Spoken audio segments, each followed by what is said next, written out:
Hello everyone, this is the story of 71 days in the Atlantic Ocean, a brutal struggle between life and death where the sheer will to survive turned humans into monsters.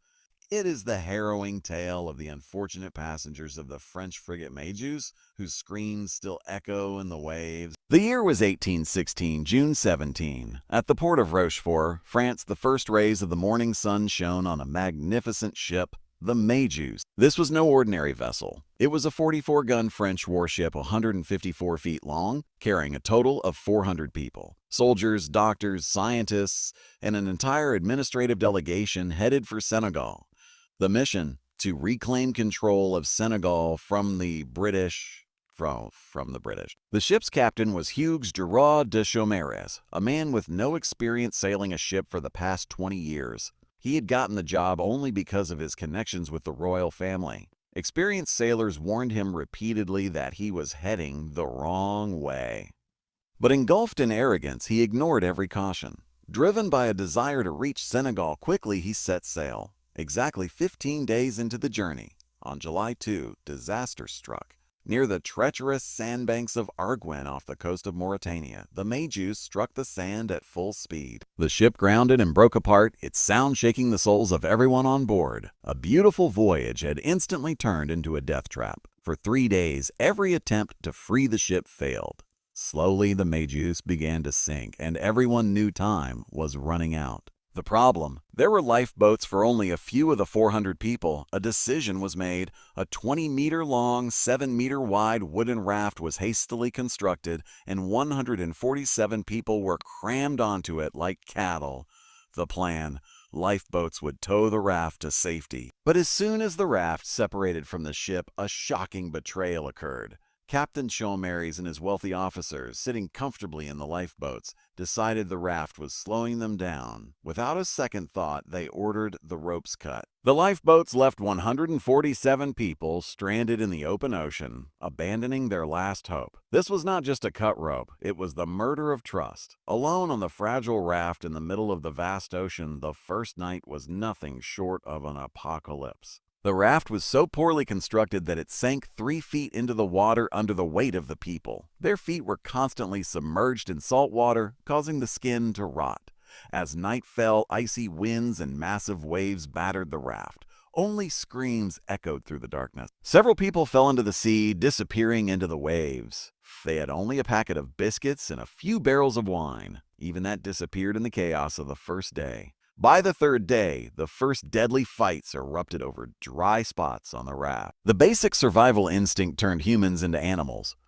Many drank the salty seawater, which only worsened dehydration and kidney failure. By the 5th day, hunger, thirst, and the scorching sun had driven people to hallucinations. Some believed they saw land and jumped into the sea in joy. A group of soldiers even tried to destroy the raft to end their suffering all at once. A brutal massacre occurred that night, leaving about 60 dead. To prevent disease, the survivors began throwing corpses overboard, one by one.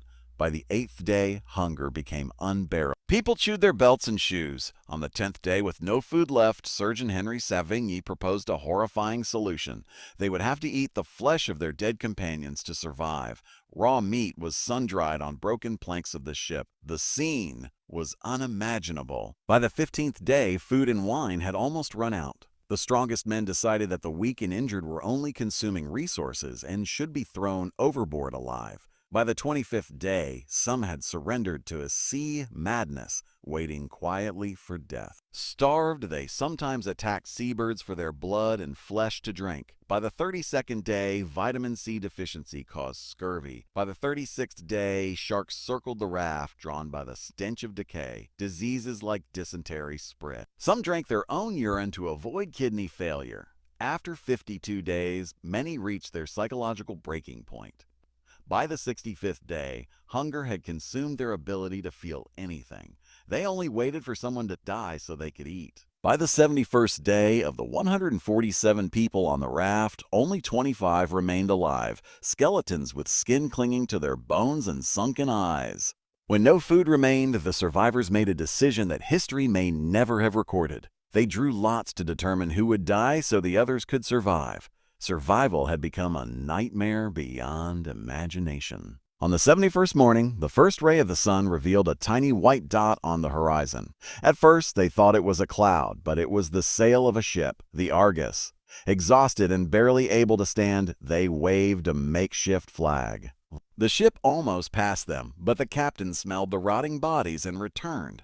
What the sailors saw shocked them. The raft was no longer a raft, but a floating grave of human bones, decaying flesh, and 15 living skeletons. Rescued, the survivors were not immediately fed to avoid refeeding syndrome. Of the 15 rescued, 5 were so weak they died within days. In the end, only 10 of the original 147 returned alive. The French government tried to suppress the story, but Surgeon Sevigny leaked it to a newspaper, sending shockwaves across Europe. The captain was tried, but served only 3 years. This story teaches us that when leadership is in the wrong hands, the consequences can be catastrophic.